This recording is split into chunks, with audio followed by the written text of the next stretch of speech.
Which SS divisions continued fighting even after Germany's surrender? When Germany officially capitulated on May 8, 1945, the war was over for most units of the Wehrmacht and the SS.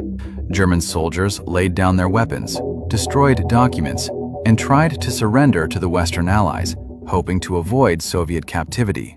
However, in reality, fighting in some parts of Europe continued for several more days, and in certain places, even for weeks. Chaos, broken communications, and the movement of retreating units meant that not all formations stopped fighting immediately. The fiercest resistance came from SS units. Many of their soldiers considered themselves the elite of the Third Reich and had been raised in the spirit of fanatical loyalty to Hitler. Even after the official surrender, some of these units refused to lay down their arms, believing they still had a chance to break through to the west. One of the last major clashes of the war took place west of Prague on May 11, 1945. It was here that Soviet forces encountered the remnants of several well-known SS divisions, including Das Reich, Wallonien, and Viking.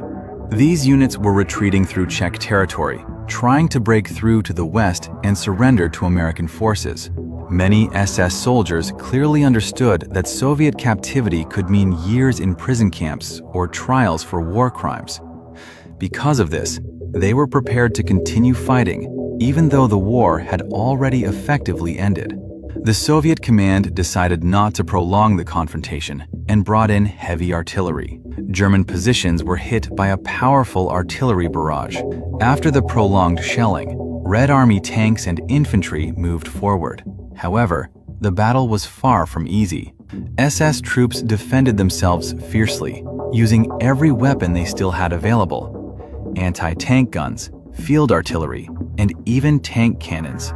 Many of these units had extensive combat experience gained on the Eastern Front and knew how to organize stubborn defenses even in extremely difficult conditions. Despite their resistance, the German situation was hopeless. Ammunition was running low, communication between units was breaking down, and Soviet forces were gradually surrounding their positions. In the end, most of the remaining units were either destroyed or forced to lay down their arms. These clashes became some of the last episodes of World War II in Europe, taking place even after the official end of the war. A final reminder of how chaotic and brutal the closing days of the conflict truly were.